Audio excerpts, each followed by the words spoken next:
Troisième cours sur la perruque, que pense le Zohar du port de la perruque?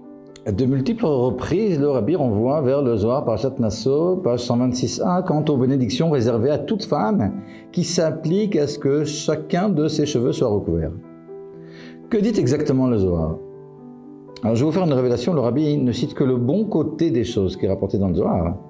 Et là, je vais vous transmettre intégralement tout ce que dit le Zohar quant à notre sujet. Alors, il s'agit du Zohar, Parashat Naso, page 126a, on a déjà vu dans le Matok Midrash, page 104 à 106, je vais vous traduire ce qu'il y a écrit là-bas. Alors là-bas, il y a écrit la chose suivante. Rabbi Yehuda dit, des cheveux d'une femme qui se découvre entraînent que d'autres cheveux se découvrent, ceux de la sphère de Malchut, de royauté, qui sont des cheveux de rigueur auxquels l'impureté fait tout pour se rattacher, et cela se retourne vers la femme.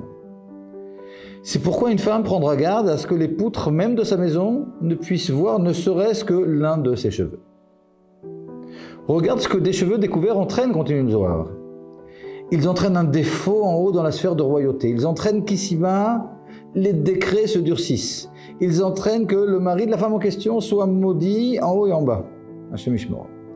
Ils entraînent que l'impureté réside dans la demeure du couple en question. Ils entraînent que leurs enfants perdent toute importance et ne soient pas considérés parmi les grands de la génération.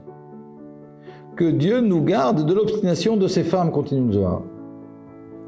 Et là, Zohar continue. Il nous dit, c'est pourquoi la femme doit être couverte, même lorsqu'elle se trouve dans un coin de sa maison. Si elle s'applique à cela, quelle est la récompense de la femme, demande enfin le Zohar, et il répond. Et là, c'est le passage que le Rabbi rapporte dans ses lettres, plutôt que tout ce qui précède, qui n'est pas rapporté par le Rabbi. Les enfants seront comme des plants d'olivier qui ne perdent leurs feuilles ni en hiver ni en été, et qui sont toujours plus importants que les autres arbres. Ainsi, ces enfants seront plus importants que ceux de la génération. Et non seulement cela, mais son mari de plus sera béni de toutes les bénédictions, celles d'en haut et celles d'en bas, de richesses, d'enfants et de petits-enfants. Moment of Wisdom, some brief and life-changing moments. Join us. Subscribe to Moment of Wisdom channels on YouTube, Telegram, Facebook, Instagram, and WhatsApp.